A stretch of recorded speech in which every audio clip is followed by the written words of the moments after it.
Sebagai protes saya pribadi, kecewaan atas penyesat-penyesat, kesalahan-kesalahan yang tidak disengaja, saya akan membakar.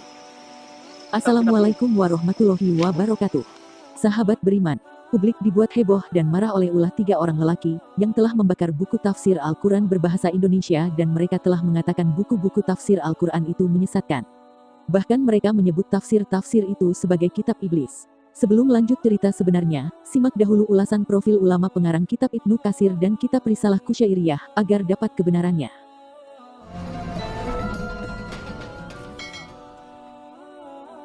Berikut ke-1 profil Ibnu Katsir, pengarang kitab Ibnu Katsir.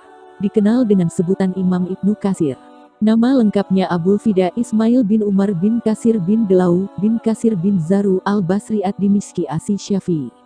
Ia lahir pada tahun 701 Hijriah di sebuah desa bernama Majdal atau yang juga disebut Majidel di kota Basra, Damaskus, Suriah, dan wafat pada bulan Sya'ban 774. Kealiman dan kesalihan sosok Ibnu Katsir telah diakui para ulama di zamannya maupun ulama sesudahnya. Az-Zahabi berkata bahwa Ibnu Katsir adalah seorang mufti, pemberi fatwa, muhadis, ahli hadits, ilmuwan, ahli fikih, ahli tafsir dan beliau mempunyai karangan yang banyak dan bermanfaat. Al-Hafiz Ibn Hajar al-Asqalani berkata bahwa beliau adalah seorang yang disibukkan dengan hadits, menelaah matan-matan dan rijal-rijal perawinya. Ingatannya sangat kuat, pandai membahas, kehidupannya dipenuhi dengan menulis kitab, dan setelah wafatnya manusia masih dapat mengambil manfaat yang sangat banyak dari karya-karyanya. Salah seorang muridnya, Syihabuddin bin Haji berkata, beliau adalah seorang yang paling kuat hafalannya yang pernah aku temui tentang matan isi, hadits, dan paling mengetahui cacat hadits serta keadaan para perawinya. Para sahabat dan gurunya pun mengakui hal itu. Ketika bergaul dengannya, aku selalu mendapat manfaat kebaikan darinya. Ibnu Katsir meninggal dunia pada tahun 774 H di Damaskus dan dikuburkan bersebelahan dengan makam gurunya, Syekhul Islam Ibnu Taimiyah.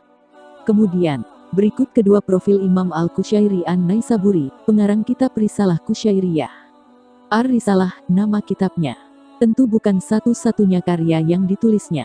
Namun tidak dipungkiri, kitab Ar-Risalah adalah karya monumentalnya, yang dianggap sebagai salah satu tonggak penting dalam kajian tasawuf. Dialah Imam Al-Qusyairi An-Naisaburi, nama penulisnya. Dan nama kitab itu kemudian disandingkan dengan namanya, Risalah Qusyairiyah. Al-Qusyairi, dilahirkan di Ustwa, Nisapur, Naisabur, pada tahun 376 Hijriah, 986 Masehi, dan wafat pada tahun 465 Hijriah, 1073 Masehi. Wafat dalam usia 87 tahun. Al-Qusyairi, yatim sejak kanak-kanak. Ayahnya sudah dipanggilnya, sebelum ia bisa mengenal ayahnya dengan baik.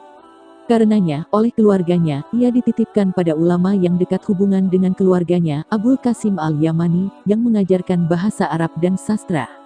Setelah itu, Al-Qusyairi berguru pada ulama-ulama Nisapur lainnya.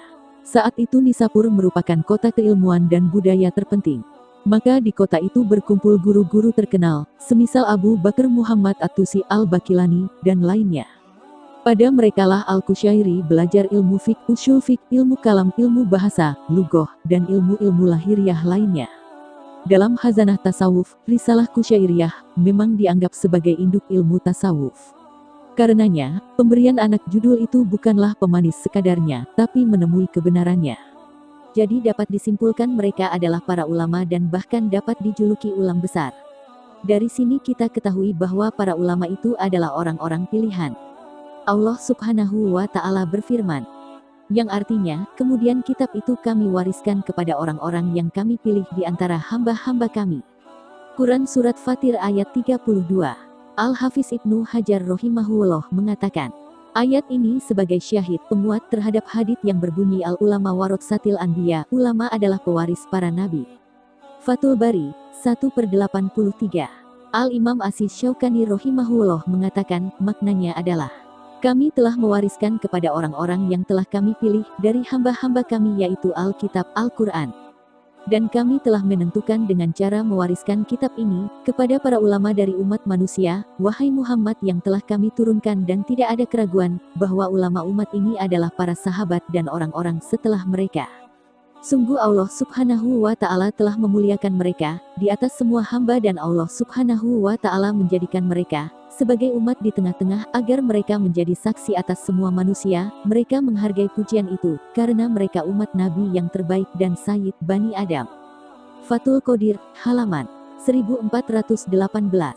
Dengan demikian sudah sepantasnya dan wajib kita memuliakan ulama muslimin, sebagaimana yang dikatakan oleh Asy Syaikh Shalih Fauzan bahwa kita wajib memuliakan ulama muslimin, karena mereka adalah pewaris para nabi, maka meremehkan mereka termasuk meremehkan kedudukan dan warisan yang mereka ambil dari Rasulullah Shallallahu Alaihi Wasallam, serta meremehkan ilmu yang mereka bawa. Barang siapa yang terjatuh dalam perbuatan ini tentu akan lebih meremehkan kaum muslimin. Ulama adalah orang yang wajib kita hormati karena kedudukan mereka di tengah-tengah umat dan tugas yang mereka emban untuk kemaslahatan Islam dan muslimin. Kalau mereka tidak mempercayai ulama, lalu kepada siapa mereka tidak percaya? Kalau kepercayaan telah menghilang dari ulama, lalu kepada siapapun kaum muslimin mengembalikan semua masalah hidup mereka dan untuk menjelaskan hukum-hukum syariat, maka di saat itulah akan terjadi kebimbangan dan terjadinya hura-hara. Al-Ajwibah Al-Mufidah, halaman 140. Dengan mengetahui penjelasan tersebut, jadi ketiga lelaki tersebut sudah meremehkan para ulama, yang mana menurut ketiga lelaki tersebut telah mengatakan buku-buku tafsir Al-Quran itu menyesatkan. Bahkan mereka menyebut tafsir-tafsir itu sebagai kitab iblis. Dilihat suarasumber.id pada akun YouTube Habib Fitria, Jumat tanggal 9 September tahun 2022, tampak tiga lelaki tengah duduk di suatu tempat yang gelap. Satu di antaranya, yang memakai baju gamis, memegang dua buku. Kami membawa dua buku ini, tafsir Al-Quran, Risalah Kusyairiyah dan Ibu Kasir. Menurut kami, buku-buku ini menyesatkan umat, kata orang tersebut. Dia menjelaskan, setiap orang Islam seharusnya belajar langsung kepada Allah melalui Al-Quran dan Sunnah, bukan dari buku-buku tafsir. Kenapa kami bilang buku iblis? Sebab buku-buku seperti ini, seperti menegaskan Al-Quran itu ya seperti yang mereka jelaskan, kata dia. Selanjutnya, lelaki tersebut menyulut buku-buku itu, memakai api hingga habis terbakar. Satreskrim Polres Lombok Tengah Nusa Tenggara Barat menegaskan, sudah menangkap 3 terduga pembakaran buku tafsir Al-Quran di Kecamatan Pringgerate. Kami amankan untuk mengantisipasi hal yang tidak diinginkan, kata Kasatreskrim Polres Lombok Tengah AKP Rizky Ridho Dipraya.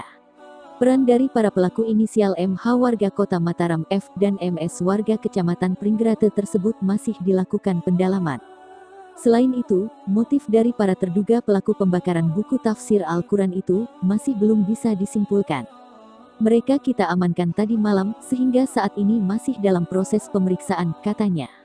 Sementara itu, jumlah saksi yang telah diperiksa dalam kasus tersebut sebanyak 6 orang, baik dari terlapor maupun pelapor.